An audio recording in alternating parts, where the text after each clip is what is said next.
एफबीयू case क्या है, जिसमें सिसोदिया के खिलाफ हुआ मुकदमा दर्ज। दिल्ली के पूर्व डिप्टी सीएम मनीष सिसोदिया इस समय मुश्किलों का सामना कर रहे हैं। पहले ही शराब घोटाले में बंद सिसोदिया पर अब एक और जांच की तलवार लटक गई है। मुश्किलों में फंसते नजर आ रहे दिल्ली के पूर्व डिप्टी सीएम मनीष सिसोदिया समेत 6 लोगों के खिलाफ सीबीआई ने दर्ज किया केस। सीएम केजरीवाल के सलाहकार गोपाल मोहन का नाम भी फीडबैक यूनिट की मदद से कैसे होती थी नेताओं की जासूसी। सीबीआई ने एफआईआर में बताई पूरी कहानी। क्या है पूरा मामला, आइए समझते हैं। दिल्ली के डिप्टी सीएम रहे मनीष सिसोदिया ने साल 2016 यानी आज से ठीक 7 साल पहले दिल्ली सरकार के अंडर काम करने वाले कर्मचारियों के करप्शन और कामकाज पर नजर रखने के लिए एक यूनिट का गठन किया था। नाम रखा गया फीडबैक यूनिट एफबीयू। इसमें सबसे पहले 2015 में 29 सितंबर को केजरीवाल सरकार की कैबिनेट में मंजूरी दे दी गई थी। इसके बाद तक के सेक्रेटरी विजिलेंस ने 28 अक्टूबर 2015 को सीएम के पास मंजूरी के लिए प्रपोजल भेजा, जिसे उन्होंने बाद में मंजूर कर लिया। इसके बाद अगले 2016 में इसका गठन कर दिया गया। इसके गठन के बाद से ही यह सवालों के घेरे में आ गई। इस पर आरोप लगना शुरू हो गया। फरवरी 2016 में सितंबर 2016 के बीच एफबीयू ने राजनीति विरोधियों की जासूसी की थी। इसके गठन के लिए दिल्ली के उपराज्यपाल की भी अनुमति नहीं ली गई थी। सीबीआई ने 14 मार्च को ही एफआईआर दर्ज कर लिया था। सीबीआई ने मनीष सिसोदिया के अलावा जिन 6 लोगों का नाम लगाया, इसमें तब तक के विजिलेंस सचिव सुकेश कुमार जैन, श्रीलाल के स्पेशल एडवाइजर और joint director feedback unit Rakesh Kumar Sinha, Delhi सरकार के फीडबैक यूनिट के डिप्टी डायरेक्टर प्रदीप कुमार पुंज, दिल्ली सरकार के फीडबैक ऑफिसर के रूप में काम करने वाले सतीश खेत्रपाल और सीएम केजरीवाल के सलाहकार गोपाल मोहन के नाम शामिल हैं। भर्तियों को लेकर भी गोलमाल।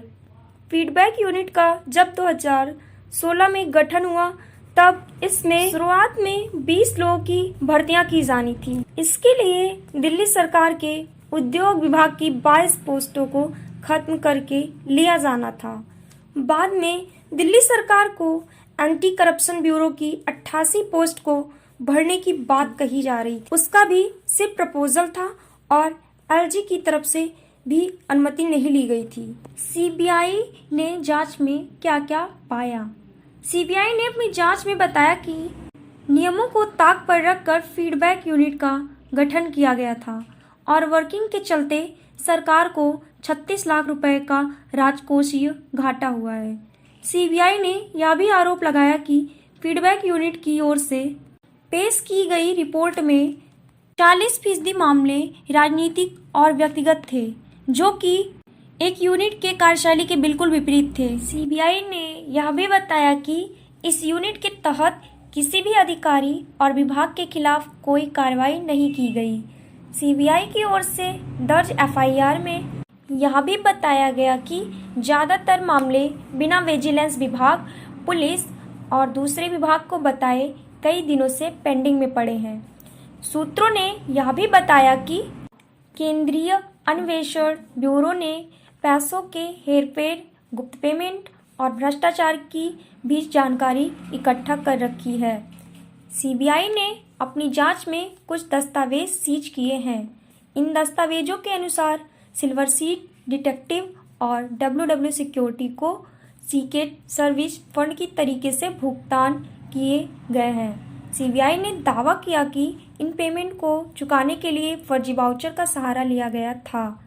सीबीआई ने बताया कि दोनों फर्म ने दिल्ली सरकार और फीडबैक यूनिट के लिए कोई काम नहीं करते थे। यह बातें दोनों फर्म ने खुद बताया है।